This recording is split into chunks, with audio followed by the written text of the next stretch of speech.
Le mois de février, synonyme de froid, de branche-toi, veux-tu 28 ou 29 jours, et de marmotte qui vaut pas son ombre et qui, vu notre relation avec la météo au Québec, porte, selon moi, un trop gros fardeau sur ses épaules de mammifère fouisseur. Mais bien évidemment, février, c'est aussi le mois qui porte la Saint-Valentin en son milieu pour aider à donner un second souffle jusqu'au printemps. Bienvenue aux Accros du micro, et oui, vous l'aurez deviné, émission spéciale dédiée à l'amour et ses multiples facettes et ramifications cette semaine. Alex, bonsoir! Salut Véro, ça fait longtemps? Ben oui, là, on se voit en vrai. Hey, je m'ennuie de toi depuis l'année passée. On s'est pas revus depuis l'an passé, merci à notre gouvernement qui a refusé qu'on se voit, mais bon, maintenant, on est ensemble face à face pour cette émission spéciale digne de mention de la Saint-Valentin. Mais on a un très gros programme. Cette semaine à l'émission, doit-on célébrer ou non la Saint-Valentin? 36 questions pour tomber amoureux. On va faire une petite discussion sur l'amour, mais sans filtre, juste toi et moi. Je vais vous faire une liste de choses simples à faire pour surprendre votre amoureux ou votre amoureuse. Et c'est le retour du quiz, ma chère Véro. Oui, 12 belles questions. Et je sais pas si vous vous souvenez, la semaine dernière, quand on a fini l'émission, j'ai dit le mot Kama Sutra. Inévitablement. Inévitablement, qui dit Saint-Valentin dit Kama Sutra. Je sais pas pourquoi, mais ça a l'air que c'est ça. Eh bien, restez à l'écoute, car oui, il y aura une question dans le quiz sur le Kama Sutra. Bienvenue aux Accros du micro.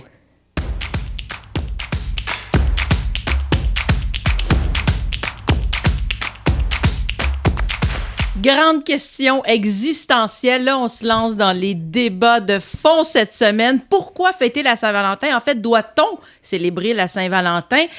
Très simple. Faites donc ce que vous voulez. Voilà, c'est réglé. Merci, ce sera tout. Voilà. Hey, on vient de gagner du temps à l'émission. Non, Alex, toi justement, toi, t'es en couple. Et est-ce que t'as quelque chose de prévu pour la Saint-Valentin? Je suis plus qu'en couple. Je suis fiancé, bientôt marié. Et pour la Saint-Valentin, je vais te surprendre, mais non, je ne fais rien. Puis là, tu te dis, OK. C'est sûr, j'ai vu ta face. Hein? C'est littéralement, OK. Non, parce que je ne crois pas à la Saint-Valentin. Selon moi, la Saint-Valentin, c'est peut-être un cliché. Peut-être tout le monde a déjà dit cette phrase-là au moins une fois dans sa vie parce qu'il était un bon gros célibataire. Mais la Saint-Valentin, c'est une fête commerciale. Un peu comme Pâques. Pour moi, c'est acheter une bébelle, soit utile ou inutile. Là, je parle de chocolat ou de fleurs, là, ou de petits bijoux à s'adulciner dans mon cas. De petits bijoux à plusieurs centaines de dollars. Ouais, on n'est pas Bill Gates ici, là. On parle en bas d'une centaine de piastres. Juste un beau petit bijou. Oui. Mais non, dans mes débuts avec ma copine, oui, j'ai acheté une petite affaire à la Saint-Valentin. Mais je ne célèbre pas la Saint-Valentin. Je trouve que c'est ridicule. C'est pourquoi un jour dire à ton amoureuse ou ton amoureux « je t'aime ». Un jour seulement? Non, c'est toute l'année. Puis, ben oui, c'est pas toute l'année. Tu vas me dire, des fois, il y a des jours où t'es comme « oh maudit, pourquoi je sors avec? » Mais non. Pour vrai, l'amour devrait être 365 jours. Une journée de Saint-Valentin, là, bah, disons que c'est ordinaire. Mais pour moi, la Saint-Valentin, je vais te surprendre, ça a une signification. C'était l'anniversaire de naissance de mon grand-papa maternel. Ah, donc mais il est décédé maintenant, là. Mais il y avait autre chose à souligner et célébrer cette journée-là, alors. C'est ça, parce que sinon, une Saint-Valentin, là, je pourrais... As-tu vraiment du temps? Parce que je pourrais t'en dire des affaires. Ben, je suis d'accord avec toi qu'il y a vraiment une forte présence commerciale là, dans cette fête-là. Mais moi, il y a un côté que j'aime. J'aime l'idée qu'il y a des journées comme ça qui sont dédiées à des thématiques, des célébrations, des événements précis. C'est comme si c'était un marqueur de temps qui permet d'instaurer des rituels et des traditions. Puis ça devient, je trouve, important dans la vie. Puis là, le but, ça serait, selon moi, d'utiliser le prétexte de la journée célébrée, là, dans ce cas-ci, la Saint-Valentin, pour honorer l'amour, mais sans tomber dans la consommation à outrance. Parce qu'on sait que c'est pas les bébelles qui témoignent nécessairement de notre amour et de l'appréciation des gens qui l'achètent. Ouais. Tu sais, puis ça n'achète pas l'amour, visiblement, mais tu sais, une petite pensée, ça fait toujours plaisir, là. Une pensée, oui, mais là, les multinationales qui te vendent une douzaine de roses au prix fou, des fois, tu te dis, hey, écoute, là, oui. Ça fait bien en masse, là. Mais à mon sens, à Saint-Valentin, rendu là, ça devrait être l'amour, la fête de l'amour au sens large. Pas justement celle des couples. Tu sais, ça permet d'arrêter un temps pour souligner l'importance que les gens les gens chers autour de nous ont ce qu'ils représentent. Et je sais, comme tu as dit, puis tu as absolument raison, faudrait pas attendre cette journée-là pour témoigner notre amour à quelqu'un, mais faut y penser à l'année longue. Mais c'est comme si, par exemple, on pense là, aux gens qui ont frôlé la mort dans la vie, là, puis par la suite, ils disent à quel point ça a changé leur vie. On ne devrait pas avoir besoin de ça pour réaliser la fragilité, la magnificence de la vie, mais malheureusement, c'est souvent le cas. Fait que si la Saint-Valentin peut devenir une espèce de rappel que tous les autres jours aussi devraient être aussi des mini-Saint-Valentin, pourquoi pas? Non. Je vois quand même que tu réfléchis. Non, écoute. As-tu déjà été dans un magasin grande surface un peu passé Noël? Ben oui. Une fois que Noël part, on s'entend, la fête suivante, fête avec des gros guillemets, c'est Saint-Valentin. Quand tu vas dans un Walmart, dès que tu rentres, les étagères sont pleines de quoi? Toutou, chocolat, puis de petites babioles ou de soins pour la peau. Je sais pas pourquoi, mesdames, vous aimez les bombes de bain, ça a l'air, c'est cool. Moi, je suis pas juste les femmes, puis pas tout le monde, mais bon, bref, oui, il y a toutes ces bébelles-là. Il y a ces bébelles-là. Fait que là, tu es en train de me dire que pendant 1 mois et presque 2 semaines, je vais devoir endurer à chaque fois d'aller dans un magasin grande surface, de voir des choses roses, rouges, avec des cœurs marqués « Je t'aime », marqués « XOXOXO ». Ça sert à quoi? Mon but dans la vie... de l'argent pour les gens qui font ces bébelles-là. Mais imagine ça, avec l'inflation actuelle, là, est-ce que mon toutou, je vais le payer plus cher ou pas que l'année passée? Est-ce que la boîte de chocolat Ferrero Rocher en forme de cœur, là, elle va-tu coûter vraiment si plus cher que ça? C'est pas une question d'argent, mais c'est une question de principe. Je comprends, je t'entends, comme dirait notre bon premier ministre. Je vous comprends et je vous entends, là, pour reprendre ces magnifiques points de presse. Mais est-ce que vraiment, si je te donne une boîte de chocolat, ça fait comme « Oh mon Dieu, c'est l'homme parfait, il m'a donné du chocolat! » Non. Non, mais surtout pour moi, il n'y en a pas d'homme parfait. Là. Non, mais... Vas-tu vraiment là?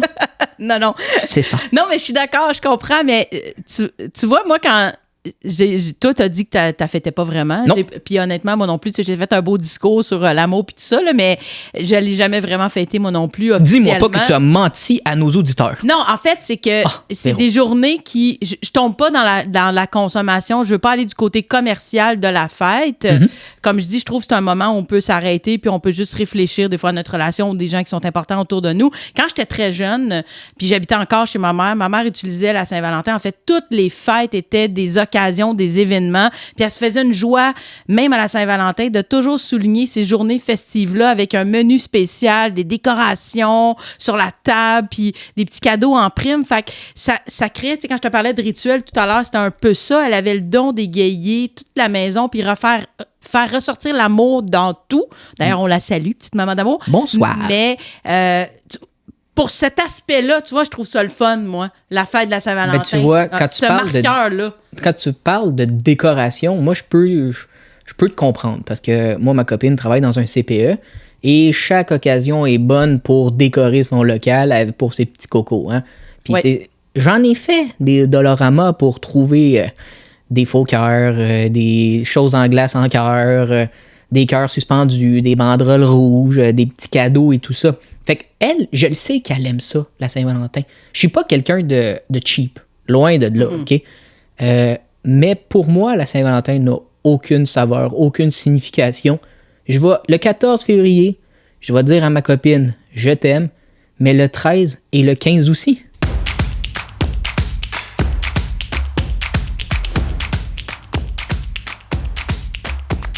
Toi, Véro, tu penses qu'il faudrait dire les Saint-Valentin et non la Saint-Valentin? Explique-toi. Ben oui, parce que selon la situation amoureuse, on vit pas du tout la même Saint-Valentin. Hein? Il y a la Saint-Valentin célibataire assumée versus celle célibataire enragée. Il y a la Saint-Valentin du nouveau couple versus celle du vieux couple. Il y a la Saint-Valentin du couple solide versus celle du couple boiteux. Puis il y a la Saint-Valentin du « Oh non, on n'est pas vraiment un couple, mais on fait quelque chose pareil. » Fait que c'est ça, je trouve que c'est vraiment pas la même situation pour tout le monde. Mais là, je t'amène un petit peu ailleurs. Est-ce que tu crois au coup de foudre, toi? J'ai lu beaucoup sur le sujet. C'est vrai que si tu te promènes quand il y a un orage puis tu as un parapluie, tu peux pogner un coup de foudre. Bon, parfait. C'est exactement là où je voulais. Ah, c'était pas ce genre de foudre-là. Non, oui. Oui, j'y crois. OK. Ça se peut, mais c'est rare. Bon, ben, je vais te dire que tu as raison en ce sens où il y a des recherches qui ont déjà été publiées. Moi, j'avais vu ça dans le Wall Street Journal. Excusez-moi. Qui nous disent que le coup de foudre existe bel et bien. Les scientifiques disent que l'humain est génétiquement construit pour pouvoir tomber en amour au premier coup d'œil. Mais là, pourquoi certaines personnes le vivent et d'autres non? Et tout ça serait une question, en fait, de moment, donc timing, et de confiance en soi. On dit par contre que si vous êtes dans les chanceux et chanceuses à qui ça peut arriver et que c'est mutuel, on peut vraiment pas prédire si ça va être un feu de paille ou de longue durée. Quand on tombe en amour, la dopamine se fait aller dans le cerveau et ça active le système qui régit le désir, les obsessions, la volonté et la motivation. Et les études nous révèlent qu'il faut 3 facteurs, en fait. 3 facteurs doivent être présents pour tomber en amour. On doit trouver la personne attirante physiquement, on doit aimer sa personnalité et on doit sentir que l'autre aussi est attiré envers nous, hein, parce que coup de foudre ne veut pas vraiment dire que c'est réciproque. Mais là, à l'inverse du coup de foudre, est-ce que vous avez déjà pensé que c'était possible de tomber en amour avec quelqu'un en répondant à seulement 36 questions? Ça te dit quelque chose? T'as-tu déjà entendu parler de ça? Non, mais 36, c'est beaucoup, je trouve. Il dit, j'ai pas le temps, moi. Pas le temps, t'en as pas un ou deux. À 3, 4, là, moi, je le sais tout de suite, mon idée est faite. Non, mais c'est une théorie d'une étude qui a été faite par un psychologue il y a environ 25 ans. Et là, il s'agit de passer à travers une liste de 36 questions qui nous amènent à parler de soi en partant du général. Puis tranquillement, pas vite, plus les questions avancent, plus on se rend au personnel. Et là, chaque personne doit répondre à tour de rôle. Et cette expérience-là se termine par 4 minutes de silence, les yeux dans les yeux. Et là, il y a quelques années, j'ai trouvé un article, là, il y a une journaliste du New York Times qui a essayé, elle a tenté l'expérience avec un ancien collègue d'université qu'elle croisait de temps en temps en allant au gym, mais avec qui elle avait jamais vraiment eu de rencontre officielle ou de sortie. Tout ce qu'il faisait, c'est qu'il saluait quand ils se croisaient, mais sans plus.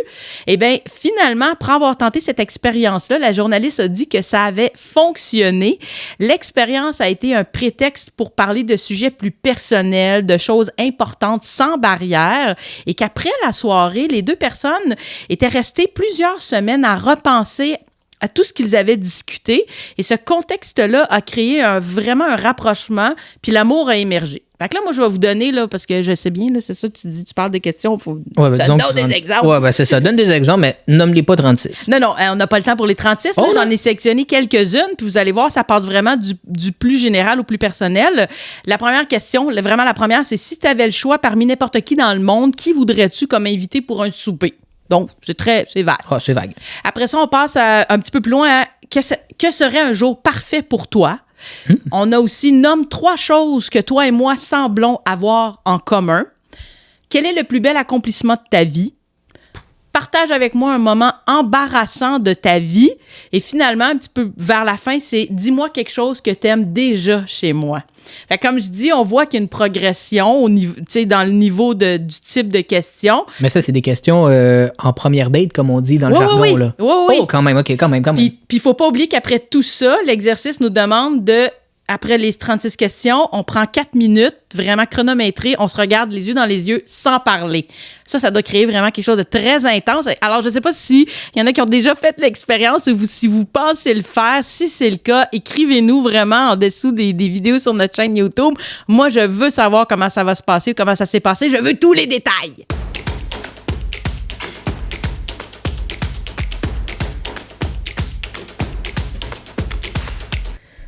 Le Véro, tu nous as donné 36 questions incroyables. Non, c'est pas vrai, tu en as donné quelques-unes. Oui. Mais là, c'est l'heure...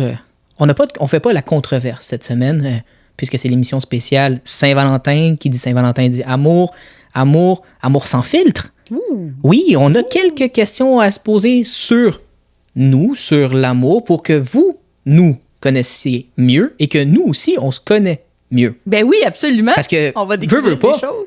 On connaît pas ce côté-là l'un de l'autre. Non. Donc, ce n'est pas encore le quiz, là, détrompez-vous. Là, c'est bel et bien une conversation sur l'amour sans filtre. Et moi, je me dis, là, lançons-nous. Si je te pose la question, c'est quand tu as donné ton premier baiser. T'en rappelles-tu? Hey, tellement, oui, puis c'est bon comme question, j'aime ça. Comme si je savais pas c'est quoi t'allais me poser. On s'était pas préparé pantoute. Hey, non, c'est venu comme ça. J'aime ça. Je m'en souviens tellement, j'avais 11 ans et j'étais en 6e année. Puis à ce moment-là, j'avais un petit chum qui s'appelait Bruno. Alors, c'est pas le seul chum de ma vie. On jouait. Puis là, écoute, ensemble, on jouait au ballon chasseur, à revanche. C'est un jeu de ballon. On allait faire du vélo aussi. Puis lui, ça, c'est très drôle. On s'écrivait des petites lettres, OK? Mais lui, il tripait sur le football. Oh. Et il me dessinait toujours des casques de football avec les logos des équipes. Puis il me joignait, puis là, il le découpait, puis il me collait ça, il me le joignait dans la petite lettre qu'il me donnait. Je veux dire, t'aurais vraiment aimé ça, toi, Alex? Mais je veux connaître ce Bruno. Tu voulais sortir avec Bruno. Fait que là, à un moment donné, dans les lettres qu'on s'écrivait, on s'était dit, hey, on va-tu se donner un baiser? Fait que là, on avait décidé de se donner rendez-vous aux toilettes pendant les cours. Beaucoup de détails. Oui, c'est vraiment très précis, mon affaire, mais ça vaut la peine. Et on avait... puis en plus, moi, j'étais tellement une élève là, très modèle et très... j'étais à mon affaire, fait qu'on n'avait théoriquement pas le droit de sortir de la classe pour aller ailleurs, puis aller aux toilettes, mais j'avais demandé une permission spéciale. Fait qu'on s'était rencontrés à la salle de bain, les deux, en plein milieu de la journée. Puis là, on s'était embrassés. Fait que ça a été mon premier baiser dans des toilettes de l'école primaire, l'école de Montarville, à Saint-Bruno, avec Bruno. Avec Bruno, hey! Les astres étaient alignés. Oui, c'était... Ah, ben oui! My God, après tout ça, ça m'avait même pas catché. Ça va bien. Et toi, Alex? Oh boy! Premier baiser, non, je me souviens pas beaucoup puisque, selon les dires de mes parents, principalement ma mère, j'ai eu des... Écoute, on peut même pas appeler ça des amourettes là, au primaire quand j'étais jeune. À ce qui paraît... J'étais le tombeur de ces dames. Je sais pas qu'est-ce qui s'est passé en ce moment. Hein. Maintenant, là, tu me regardes, tu me dis, vraiment, tombeur de ces dames? Ouais, non. OK, on me regarde, merci. Bon. Mais voyons, ne te dénigre point. Ça fait 5 ans que je suis avec la même copine, donc non, elle doit avoir du goût ou être aveugle. Mon Dieu. Non, mais Sophie, je t'aime. Bon. Non, le premier baiser, celui que je me rappelle, j'étais au primaire également, puisque j'étais un vrai don Juan. Et c'est juste venu comme ça dans un gymnase. Je suis allé vers la dite fille et j'ai donné un bec. De même? Ouais. Sur la bouche, là? Ouais. OK. Ouais. Puis après ça, non, je ne suis pas sorti avec elle. Quelques années plus tard, encore au primaire, parce que le primaire, ça dure quand même 6 ans, c'est long. Il y en a eu d'autres. Il y en a eu plusieurs au primaire, mais ça s'est estompé au secondaire. Petit, ça doit être là le fameux « qu'est-ce qui s'est passé ?» J'étais cute avant. Qu'est-ce que tu veux, hein? On l'a ou on l'a pas. Après ça, au cégep, il y en a eu 1 ou 2. Et université, aucune, puisque j'étais avec ma copine. Fait que, tu sais, homme très fidèle. Bon, on va passer à l'autre question, si tu le veux bien. Mais tu vois, les deux, ça veut dire qu'on a été un petit peu dégourdis au primaire, quand même. D'ailleurs, justement, là, t'es en amour, t'es en couple. Toi, tu définis-moi l'amour en une phrase. En une phrase? Lundi, mardi, mercredi, jeudi, vendredi, samedi et dimanche, Dieu se reposa. C'était pas ça que tu demandais. Excuse, OK. L'amour au sens large romantique. L'amour, pour moi, c'est... c'est très routinier à un moment donné. Il faut changer la routine. Tu sais, le dimanche, des fois, on the side. Mais, excusez mon anglicisme, je devrais aller à Big Brother. Non. Pour rappel, là, sur une précédente chronique, excellent, j'aime ça. Non, l'amour, c'est quand 2 personnes ont les mêmes sentiments l'un pour l'autre, littéralement, et que tu es prêt à tout faire et tout donner, que ce soit ton temps, mais je ne parle pas d'argent, à une diverse personne. Pour prendre exemple, vite sur moi, ma copine, on s'est rencontrés sur notre lieu de travail, mais elle était en couple quand je l'ai connue, puis on est devenus amis avant de sortir ensemble, donc on a appris à se connaître. Et quand les deux, on avait des sentiments l'un pour l'autre, ça s'est juste fait. C'est ça, l'amour. Ouais. Faut pas forcer l'amour. Ça, c'est absolument. Il faut se laisser aller. Mais pour toi, l'amour, sûrement pas les jours de la semaine. Non, mais non, je vais être vraiment lourde, là. Dans le sens que je suis ben trop intense. Là. Moi, c'est très philosophique, mon affaire. Là. C'est 4-5 mots, c'est vraiment, c'est intense. C'est le souffle de la vie pour moi. C'est son essence, carrément. C'est ça, l'amour. C'est parce que je trouve qu'il peut y en avoir dans plein de choses. Puis quand les choses sont faites avec amour, moi, je trouve que je vois pas comment ça peut mal tourner. Mais même entre 2 personnes, c'est ça, c'est le souffle, c'est l'essence de chaque personne qui se rencontre. Puis j'aurais le goût de nommer, là, je vais avoir l'air... je veux pas être fraîcheur, mais je veux sortir une citation d'une autrice que j'aime beaucoup, Françoise Sagan, qui a déjà dit, ou écrit, là, aimer, c'est pas seulement aimer bien, c'est surtout comprendre. Puis je trouve que ça définit bien l'amour, ça aussi. Voilà. Tout à fait, mais tu dis que l'amour, c'est l'essence même de la vie, mais crois-tu que c'est possible de trouver l'amour maintenant avec les médias sociaux en 2022? Moi, je l'ai jamais vécu, mais je pense que ça se peut. Parce que c'est un moyen de rencontre comme un autre. Puis déjà, en partant, tu sais, ça identifie que tu cherches. Puis je pense que pour certaines personnes, c'est peut-être plus pratique de savoir, OK, moi, je suis à la recherche. Toi aussi, est-ce que nos caractéristiques nous attirent l'un et l'autre? Mais en ce qui me concerne, je préfère vraiment les rencontres de type inattendu, là. Peut-être parce que j'ai jamais vraiment cherché à rencontrer dans ma vie, être en couple à tout prix, même si j'ai été... c'est drôle, paradoxalement, j'ai été plus souvent en couple qu'autrement dans ma vie, mais j'ai jamais cherché ça. Est-ce que toi, tu penses que c'est possible de trouver l'amour sur les réseaux sociaux? Ben, on le voit en ce moment. Ma génération, là, les 20-30 ans, là, sont de plus en plus là-dessus. Je crois que c'est possible parce qu'on le voit que ça arrive, mais en même temps, je crois pas que c'est la bonne solution. Tu l'as dit, l'amour inattendu est toujours le plus bel amour.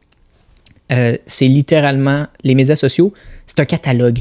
Tu es en train de feuilleter. Tu sais, exemple, j'ai jamais utilisé ça, mais les Tinder, là, c'est swipe à droite, swipe à gauche. Si on a un match, on se parle, mais sinon, on se parle pas. Là. Ben, c'est le coup d'œil, c'est physique au départ. C'est que du physique. Ouais, il y a une petite bio, à ce qui paraît aussi. Fait que tu peux te vendre, mais c'est ça.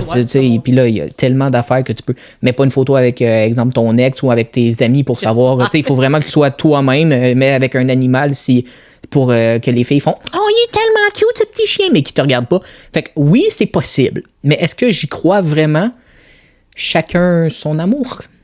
Bon, mais justement, ça m'amène, tu vois, à la prochaine question. C'est quoi, selon toi, la relation idéale? La relation idéale, c'est le respect mutuel, l'amour constant et entretenir la flamme que tu as envers ta dulcinée ou ton amoureux, tout dépendant. Moi, je ne juge pas. Mais c'est sortir aussi du train-train quotidien, la surprendre un peu, mais toujours garder le côté amical aussi. Ouais, il faut que ta copine, ton amour, ton mari, ta conjointe, ta veuve, appelle-la comme tu veux. Ta veuve? Ouais, oui. Ta veuve, une précédente. Oui, c'est ça. Mais il faut vraiment que ça soit tout le temps constant, mais jamais stagnant. C'est plate. Quand tu vas nager et il n'y a pas de vagues, c'est plate des fois. Il faut un peu de remous aussi. Hein, mais, absolument. Mais toi, tu as plus de vécu que moi. Fait oui. que pour toi, c'est quoi la relation idéale? Puis je viens de frapper le micro. Oui, ben pour moi, là, encore là, genre une belle phrase qui était toute faite, mais que j'ai trouvée par moi-même. Là. Pour moi, la relation idéale, c'est comme un port où tu viens t'amarrer. Tu sais, l'endroit où tu te sens bien, que t'es toi dans toute ton authenticité, toute ta vulnérabilité, tout ce que tu as offert, t'es toi à 100%. Puis je pense que pour avoir une relation idéale, il faut qu'il y ait une volonté de part et d'autre de faire la place à l'autre. Puis d'avoir l'espace pour évoluer avec l'autre, parce qu'être en relation, parfois, ça nécessite des ajustements, des remises en question, ça peut être confrontant. Donc, je pense qu'il faut que les deux personnes, ou trois, si tu es en trouble, pas de discrimination ici, il faut que les gens soient disposés et ouverts à se comprendre et à comprendre l'autre. Ouais. Mais toi, tu dis que tu as été souvent en couple plus qu'autrement. Mais pour toi, là, c'est quoi la principale chose qui fait durer une relation? Je sais pas si je peux te poser la bonne question parce que est-ce que tu as été en relation longue durée? Oui, c'est des longues relations. OK, c'est pas genre un mois puis je passe à l'autre. Non, là, c'est 5, 10, 6-ish. Là. Oh, quand même. Fait que c'est ça, 3 relations significatives. Fait que... Ben c'est ça, t'as du vécu. Ouais, t'as du village. Vraiment, là, c'est cliché, mais c'est vrai que c'est la saine communication. C'est vraiment la saine communication. Il y a aussi la confiance. Je pense qu'il y a un aspect d'admiration. Il faut admirer l'autre. Il faut comprendre l'autre. Et la sexualité, c'est vraiment un pilier, le sexe, là, on va le dire, là, c'est très fort, c'est important. Moi, je pense que c'est un ciment. C'est un ciment super important. Fait que tout ça dans l'ordre ou dans le désordre, c'est comme tu veux. Oui, mais tu parlais justement de sexe, mais il ne faut pas oublier ciment et tout ça, construction, il ne faut pas oublier la protection. Parce que sinon, dans 9 mois, t'es dans la marre d'une brioche au four et si vite arrivé. Non, mais la principale chose, selon moi, qui fait durer une relation, j'ai pas beaucoup d'expérience. Ma copine, en ce moment, ça va faire 5 ans au mois de mars qu'on est ensemble. Relation, quand même. Là. Oui, surtout, j'ai commencé à 21 ans avec elle. Là, tu sais. Mais je pense qu'elle m'écouterait, elle dit, t'es-tu vraiment en train de dire ça? Je vais dire, oui, pas de problème. T'as raison sur la communication, mais malheureusement, moi puis elle, des fois, on se communique pas assez. Elle fait des petites crisettes contre moi, je me pogne contre elle pour la moindre petite affaire, mais moi, selon moi, la principale chose qui fait durer une relation, c'est le côté amical de la chose. Ouais. Il faut pas que tu mettes tes amis de côté, mais il faut que ton copain ou ta copine devienne ton ami. Ouais, je comprends. Parce que si t'es pas ami avec, puis que c'est juste du physique, ou c'est juste du sentimental qui va s'éteindre à petit feu, ça durera pas longtemps. Il faut que tu conserves tu sais, jouer. Nous, des fois, on aime beaucoup les jeux de société. Ouais. Fait qu'on joue aux jeux de société, on joue aux jeux de cartes, on joue à des jeux vidéo. Je suis pas très geek ou gamer, elle non plus, mais de temps en temps, un petit Grand Theft Auto ici, un petit Mario Kart, n'importe quoi. Là, tu joues. Il faut que ça soit amical. On va se promener, on va faire du patin. L'été, on fait de la bicyclette. C'est des choses que tu fais entre amis, mais avec ta blonde. Mm-hmm. Fait que pour moi, c'est ça. Mais ça me pose la plus grosse question en ce moment, Véro, c'est t'es-tu quelqu'un de romantique? Oui. Et j'ai pas hésité, hein? Non? Absolument. Ouais, je suis vraiment quelqu'un de romantique. Puis ça se reflète ou ça se vit dépendamment avec la personne avec qui t'es. Parce qu'il y en a qui ne sont pas du tout puis qui n'aiment pas ça. Mais oui, je suis une romantique assumée. Toi? Je suis un romantique et je dirais même je suis un gentleman. Oh, wow.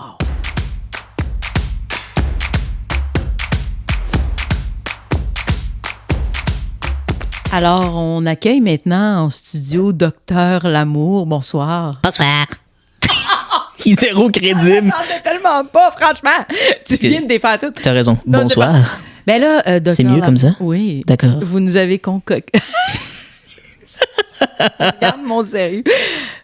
Vous nous avez concocté une liste de suggestions à faire pour la Saint-Valentin avec votre grande expérience et vous êtes une renommée dans votre... je suis renommé, je suis le Docteur Lamour. Non, pour vrai, trêve de blabla, comme on dit. Pour cette chronique-là, je me suis dit, je vais chercher sur les sites Internet des listes de choses à faire pour la Saint-Valentin. Puis là, je me suis dit...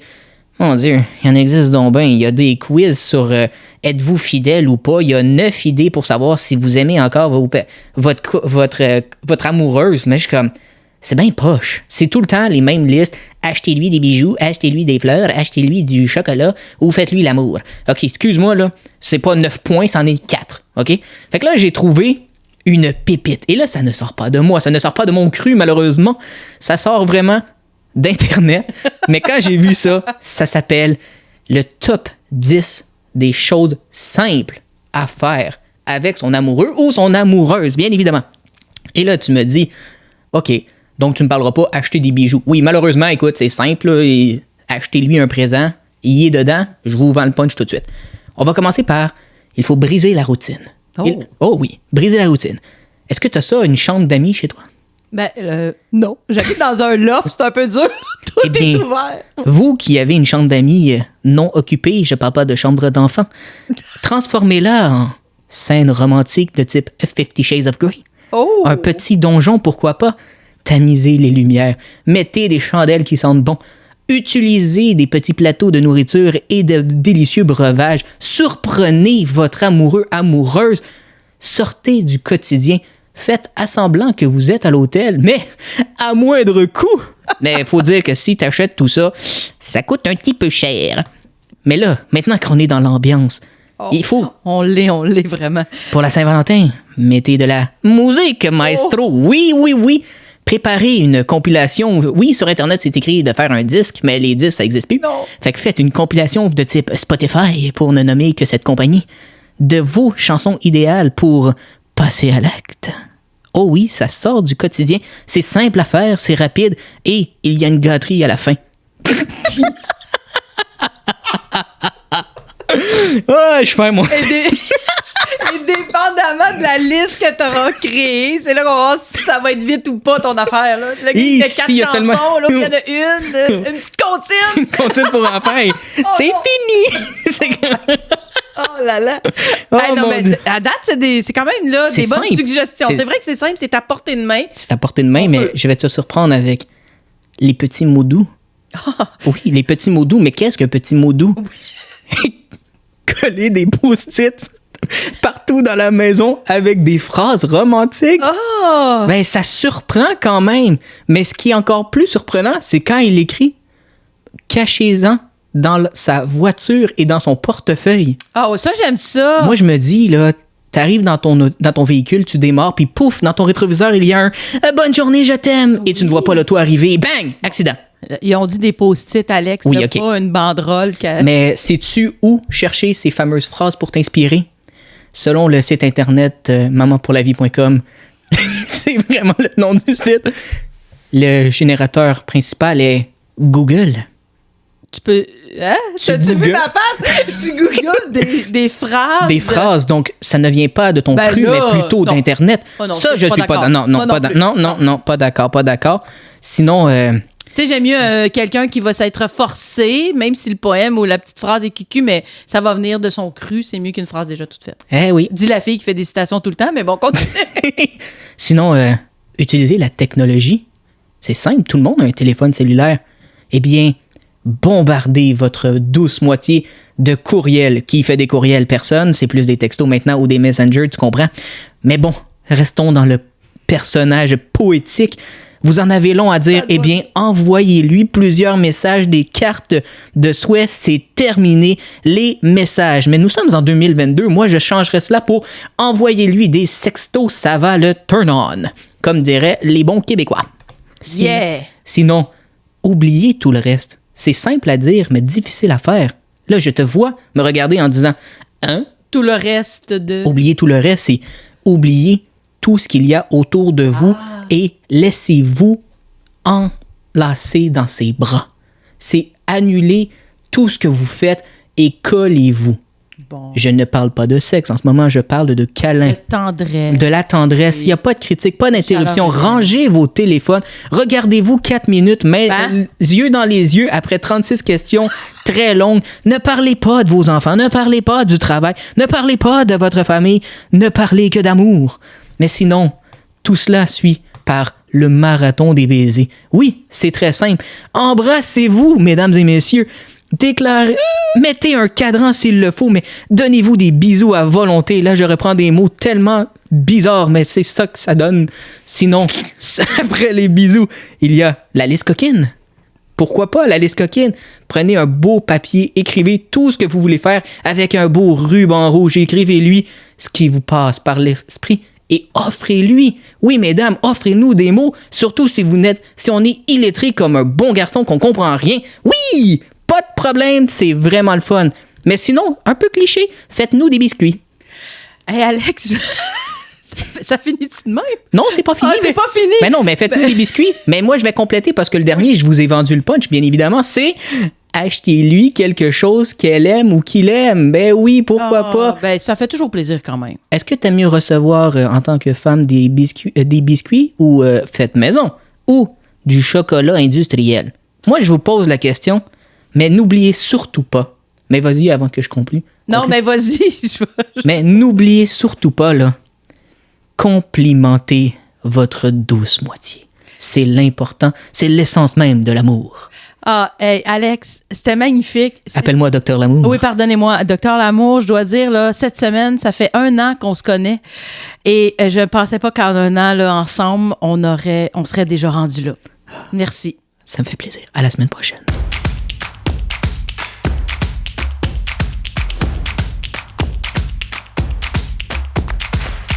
C'est l'heure du quiz, et finalement, l'heure du quiz. Oh oui, Véro, finalement, le quiz est de retour. Je vois ta face, tu t'attendais pas à cette magnifique chanson, une production de Docteur Lamour. Oui, c'était vraiment dans son registre. Hey, vraiment, oui, c'est l'heure du quiz. Et quiz sur l'amour. Je suis toute énervée. Là. L'amour, la Saint-Valentin, le romantisme est peut-être une surprise. Oh, oui, défonçons les barrières. Et pour vous rappeler, nous nous posons 6 questions à choix de réponse.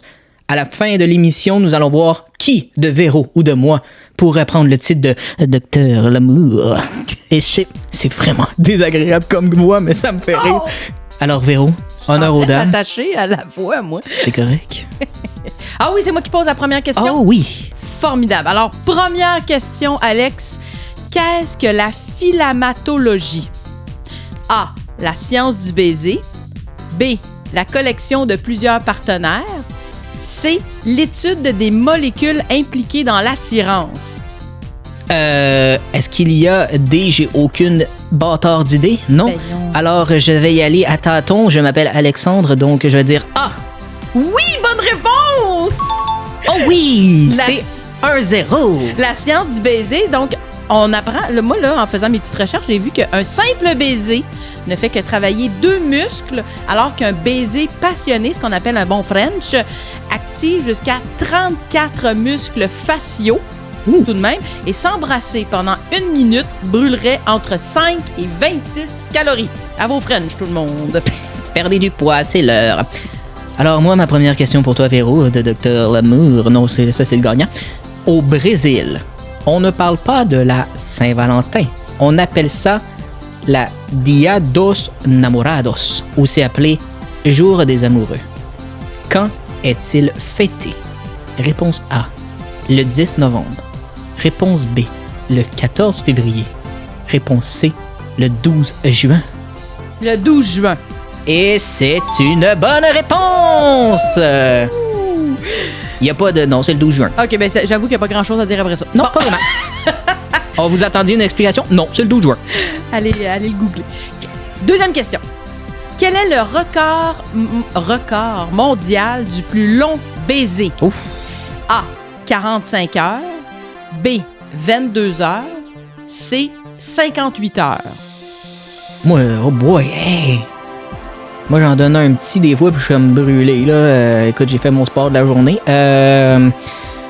58, c'est impossible, fait que je vais y aller avec la moitié. Fait que t'as-tu 45? 45, 22, 58. 45. Est-ce que c'est la bonne réponse? Mauvaise réponse. Oh. Plus précisément, Alex, c'est 58 heures, 35 minutes et 58 secondes. C'est en 2013 qu'un couple thaïlandais a battu le précédent record lors d'un bec au thon, le jour de la Saint-Valentin. Les participants, là, ils n'avaient pas le droit de s'asseoir, d'arrêter ou de dormir. Les couples devaient même continuer de s'embrasser en allant aux toilettes ensemble. Et fait encore plus cocasse, c'est que le couple gagnant de 2013 avait déjà battu un record en 2011. Alors, on sait clairement ce qu'ils font dans leur temps libre, eux autres. Ben, au contraire, ils en ont du temps libre, devrais-je dire même. Eh, boy, OK, moi, on enchaîne avec...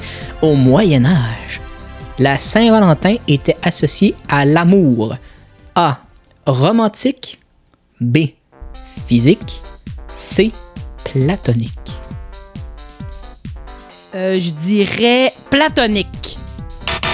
Non, au Moyen-Âge, la Saint-Valentin était associée à l'amour physique. Ah. C'est vers la fin du Moyen-Âge que là, on a commencé à dire que la Saint-Valentin était une fête de l'amour romantique. Comme quoi, avant aussi, on feuilletait les catalogues. Troisième question. Outre sa signification connue, amour est aussi A. un fleuve, B. un fruit ou C. une ville. Amour, ça sonne bien comme ville. Je vais dire une ville. Mauvaise réponse. C'est un fleuve long d'environ 4400 km. L'amour est un fleuve en Asie dont la majeure partie sépare la Russie et la Chine. Wow! Ben, on en apprend tous les jours grâce aux accros du micro. Mais là, je suis pas très bon, mais... Prochaine question, ma chère Véro. Je pense que c'est 1-1 à date. Ouais. Le jour de la Saint-Valentin a longtemps été la fête des célibataires. Quel jeu pratiquaient les jeunes célibataires ce jour-là? A. La marelle. B. Un petit cache-cache. Ou C. La tag. Ah, Seigneur, j'hésite entre le cache-cache et la tag, mais je pense que je vais dire le cache-cache. Oui, c'est une bonne réponse et j'ai même l'explication. Les jeunes filles célibataires se dispersaient dans le village et les hommes devaient les trouver. Les couples ainsi sont formés et se mariaient dans l'année. Oh, c'est rapide. C'est rapide. Pas de niaisage. Fait que, je te trouve, je te marie. Si quelqu'un est bon au cache-cache, ben c'est pour ça que t'es célibataire encore, mon champion. La personne est encore cachée. 4e question. Le 14 février 1929... Oh, j'étais loin d'être né. Oui, est appelée la Saint-Valentin A. Glorieuse, B. Sanglante, C. Oubliée. En quelle année avait eu lieu le massacre de la Saint-Valentin? Parce que je sais que c'est un événement historique. C'est vraiment gossant, excuse, je réfléchis. Je vais dire sanglante. Oui! Bonne réponse! Mon Dieu, puis tu l'as dit, c'est le massacre de la Saint-Valentin. Je sais pas si tu sais ce qui vient avec, c'est le célèbre gangster de Chicago, Al Capone. Kevin. Oui, le 14 février 1929 a choisi cette date-là pour exécuter 7 rivaux. Il est devenu une légende et surtout l'ennemi public numéro 1. Hey, hein, merci mes cours d'histoire. Bravo, bravissimo. Merci, et je remonte à 2-2 si je ne me trompe pas en plus. Oui, c'est chaud. C'est chaud comme un cœur qui bat le jour de la Saint-Valentin. Maintenant, t'aimerais peut-être pas la question, mais moi, je l'ai trouvé très drôle. Au Japon, il vaut mieux être un homme qu'une femme lors de la Saint-Valentin. Ah, j'ai déjà lu ça. Pourquoi? Réponse A. Les femmes doivent se soumettre aux envies de leur homme sans broncher. Ouais, non, écoute, si tu... C'est ça, OK, on va passer à B. Ouais, les femmes reçoivent énormément de chocolat et doivent les manger en moins de 3 par respect pour les hommes qui leur ont offert. OK. Ça se peut, c'est des Japonais. Les Japonais, des fois, sont sur une autre planète. Oh. Sinon, les femmes sont obligées d'offrir des chocolats aux hommes de leur entourage. J'avais lu quelque chose par rapport que c'est les femmes qui devaient absolument offrir. Les hommes étaient choyés, gâtés. Fait que j'irais C. Oui! C'est la bonne réponse, notamment...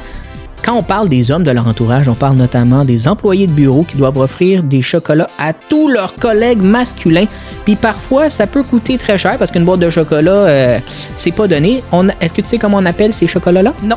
On appelle ça les chocolats d'obligation. Oh, ça Vous en apprenez tous les jours grâce aux accros du micro. C'est moins bon goût. 5e question, on achève. Dans quelle ville retrouve-t-on le mur des Je t'aime? A. Venise. B. Barcelone. C. Paris. Ouais, Paris, ville de l'amour, ça serait bizarre de dire contre ça, mais moi, je vais y aller un peu espagnol, le romantico. Je vais dire à Barcelone. Mauvaise réponse. Colin. C'est à Paris. Ah, va donc. Ben oui, il y a une œuvre murale de 40 mètres carrés des artistes Frédéric Baron et Claire Quito. Le mur des Je t'aime est composé de 612 carreaux de lave émaillés sur lesquels sont inscrits 311 Je t'aime en 250 langues. Comme quoi, dans la vie, il faut toujours s'écouter. La première réponse est toujours la bonne. Oui, alors je mène là par un simple point. Bon, attends, les prochaines questions, tu vas mener par peut-être 2 points. Oh, sont faciles ou sont... Oh, sont très faciles, notamment celle-là. Quelles fleurs offre-t-on généralement à la Saint-Valentin? Hey, t'es allé chercher ce point. Attends, des roses roses, des roses rouges ou des roses blanches? Oui, mais je pense que ce sont les roses rouges. Merde, tu l'as eu. Les roses rouges, pourquoi? Parce que le rouge signifiait la passion. Pourquoi j'ai pris cet accent-là, j'ai aucune idée, mais quand je dis passion... Il y a plein de personnages en toi. Il faut vraiment que j'arrête. Je pense qu'on est combien dans ce cas-là? Bonjour! Non, OK. Je sais pas, c'est à toi. 6e et dernière question, mais enfin pour toi, mais là, je mène, on doit le dire déjà. Quel est le record, voyons, j'avais de la misère avec ce mot-là ce soir, du plus grand nombre de mariages pour une personne? Oh boy! A, 28, B, 31, C, 17. Ah, t'as tellement mis des chiffres proches, 28 et 31, c'est proche 17. C'est lettre, 17. 28. Mauvaise réponse. C'est 31. Oh, je suis pas loin. Oui, quand même. Il s'agit de Glenn Wolfe. C'est un pasteur baptiste américain qui est décédé en 1997 à l'âge de 88 ans. Son mariage le plus long a duré 11 ans et le plus court 19 jours. Et là, il s'est même remarié avec 3 femmes dont il s'était déjà divorcé. Et son dernier mariage a été très drôle avec Linda Essex Wolfe, qui est la femme la plus mariée au monde avec 23 mariages. Comme quoi, les grands esprits se rencontrent dans la vie. Fabuleux. C'est fou. Alors, malheureusement, oui, tu as gagné. Ben, heureusement pour toi, malheureusement pour moi, mais j'ai quand même ma 6e question. Oui. Et vous l'attendiez tous, vous l'avez demandé. Vous m'avez supplié de faire une question. Pas en tout, j'ai juste dit que j'allais le faire. Alors, ma question est la suivante. En quelle année fut écrit le célèbre livre Kama Sutra? Oh. Oui, parce qu'évidemment, qui dit Saint-Valentin dit Kama Sutra. Pas le choix. Il n'y a pas de date précise. Non. Donc, voici les choix de réponse.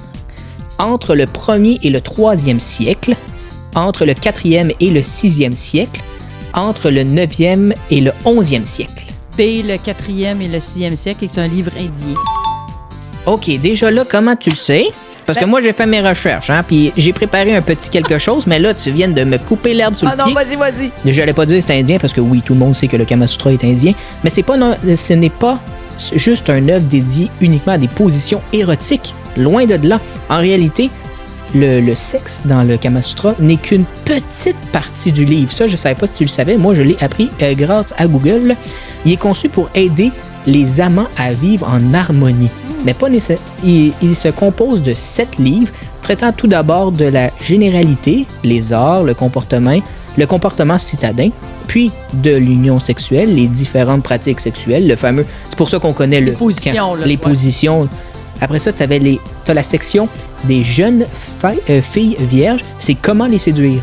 Ça explique comment séduire une jeune fille vierge. Ça, par exemple. Aujourd'hui, ça passe moins bien. Ça passe très moins bien. Après ça, tu as les femmes mariées, des courtisanes et enfin des pratiques dites secrètes. Comment être heureux en amour ou réveiller la passion. OK, fait que là, dans le fond, tu nous donnes le défi de lire puis d'en faire une grosse chronique à un moment donné. Loin de là, puis j'avais pas fini parce que ça a été au début en sanskrit et traduit en anglais pour la première fois en 1876, mais il faut attendre en 1964 que le livre ne soit plus illégal en Europe. Comme quoi, les Européens, ça a de l'air, ils ont attendu vraiment longtemps avant de dire « Oh, mais qu'est-ce que c'est que ce livre? » Avant d'avoir du plaisir. Hey, mais je dois dire que je suis la grande championne de ce quiz spécial Amour Saint-Valentin. Oui, merci. Les applaudissements. Véro, tu es la docteure de l'amour. Avec un score de 5-2. Ouch. T'auras... écoute, là, on prend vraiment le goût à faire des quiz. Alors, ce sera vraiment segment qui va revenir dans des émissions futures sous d'autres thématiques nécessairement. Là, la Saint-Valentin va te passer, c'est terminé. Oui. Alors, on se donne rendez-vous la semaine prochaine, même heure, même poste, mais pas pour une émission spéciale, pour les accros du micro de type normal. Et je te laisse le magnifique mot de la fin, puisque selon toi, à chaque émission, c'est moi qui ai la dernière phrase. Donc, non. Honneur pour la Saint-Valentin. Honneur aux dames, je te laisse. Mais merci d'avoir été à l'écoute et je vous dis, aimez-vous comme je t'aime.